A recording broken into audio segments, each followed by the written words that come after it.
Hello friends, welcome back to our channel. ఈరోజు ఈ వీడియోలో ప్రపంచ చారిత్రాత్మక కట్టడాలలో ఒకటైన అజంతా మరియు ఎల్లోరా గుహల గురించి తెలుసుకుందాము. గుహల గురించి ఎన్నో విషయాలు మరియు ఒక కొత్త విషయం తెలుసుకున్నామన్న భావన మీకు కలిగిందంటే ఖచ్చితంగా వీడియోని లైక్ చేసి సబ్స్క్రైబ్ చేసుకోండి. అజంతా గుహలు జిల్లా కేంద్రమైన ఔరంగాబాద్కు ఉత్తరాన 107 కిలోమీటర్ల దూరంలో ఉన్నాయి. అయితే దాదాపు 12 కిలోమీటర్ల దూరంలో ఉన్న అజంతా అనే గ్రామం నుండి ఈ గుహలకు ఆ పేరు వచ్చింది. ఈ గుహలను 1819లో బ్రిటిష్ ఆర్మీకి చెందిన మద్రాస్ రెజిమెంట్లోని ఒక ఆర్మీ అధికారి తన వేట యాత్రలో కనుగొన్నారు. తక్షణమే ఈ ఆవిష్కరణ చాలా ప్రసిద్ధి చెందింది మరియు అజంతా ప్రపంచంలోనే చాలా ముఖ్యమైన పర్యటన కేంద్రంగా మారింది. అజంతా గుహలు 2 దశల్లో నిర్మించబడ్డాయి మరియు వాటిలో సుమారు 29 గుహలు చూడవచ్చు. అయితే ముందు చెప్పుకున్నట్టు 2 దశల్లో నిర్మించారని. సో ఇప్పుడు చూద్దాం. సత్వాహనుల కాలంలో నిర్మించిన గుహలు 9, 10, 12, 13 మరియు 15వ గుహలు ఈ కాలంలో నిర్మించబడ్డాయి మరియు వీటిని తొలి గుహలుగా పరిగణిస్తారు. ఈ గుహలు బౌద్ధ మతంలోని హినయాన శాఖకు చెందినవి. ఈ గుహలలో 9వ గుహ మరియు 10వ గుహలలో బౌద్ధ స్తూపాలు ఉన్నాయి. వీటిలో పూజ మందిరాలు మరియు గుహలు 12, 13 మరియు 15లో విహారాలు కలిగి ఉన్నాయి. ఒకట కాలంలో నిర్మించిన గుహలు. చరిత్రకారులు మరియు వివిధ అధ్యయనాల ప్రకారం అజంతా గుహల నిర్మాణం యొక్క రెండవ దశ ఒకటి రాజవంశరాజు హరిసేన పాలనలో ప్రారంభమైనట్లు కనుగొనబడింది. ఈ కాలంలో నిర్మించిన గుహలు బౌద్ధ మతంలోని మహాయాన శాఖకు చెందినవి. ఈ కాలంలో నిర్మించబడిన గుహలు 1 నుండి 8, 11 మరియు 14 నుండి 29 వరకు ఉన్నాయి.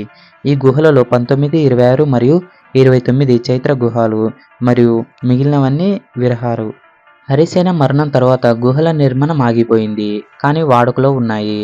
కొంతమంది చరిత్రకారులు బౌద్ధులు ఈ గుహలను ఉపయోగించారని చెప్పినప్పటికీ స్థిరమైన సమాజం అక్కడ ఉండేది కాదు. అయితే గుహల గురించి తెలుసుకున్న తర్వాత ఖచ్చితంగా అక్కడి పెయింటింగ్స్ చరిత్ర కూడా తెలుసుకోవాలి.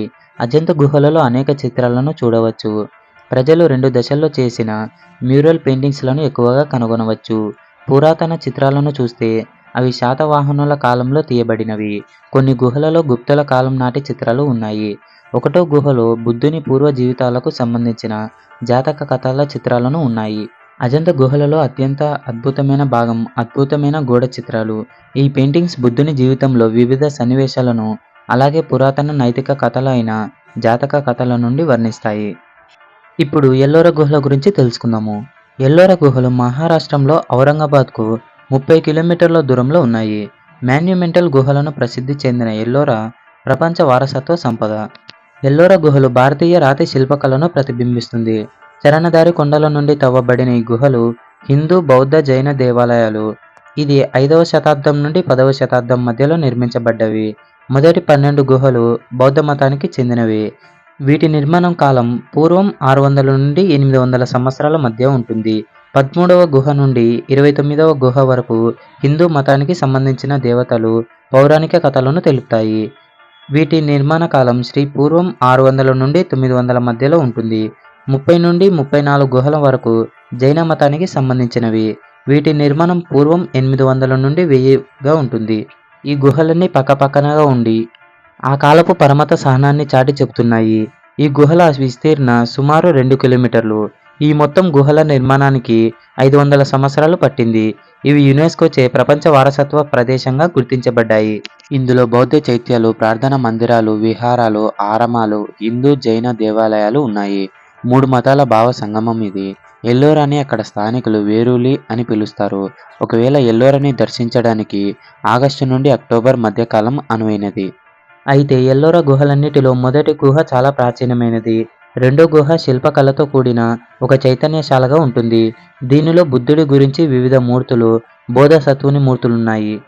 ఈ గుహ గర్భాలయంలో సింహాసనుడైన బుద్ధుని విగ్రహం ఉంది. ఈ శిల్ప విగ్రహం చూపురులను ఆకట్టుకుంటుంది. మరియు 10వ గుహను విశ్వకర్మ చైతన్యమని అంటారు. విశ్వకర్మ అనే శిల్పాచార్యుడు ఒక్క రాత్రిలోనే తన పరివారంతో ఈ గుహలో శిల్పాలను చెక్కాడట. ఆయన ఒక్క రాత్రిలో నిర్మించాడో లేదో అనే మీమాంసకు వెళ్లకుండా ఈ గుహను పరిశీలిస్తే అద్భుతమైన శిల్పాలతో చాలా మనోహరంగా ఉంటుంది. ఇక్కడ 15 అడుగుల బుద్ధుని విగ్రహం చాలా శాంతంగా ధ్యానంలో నిమగ్నుడై ఎంతో సౌందర్యంగా ఉంటుంది.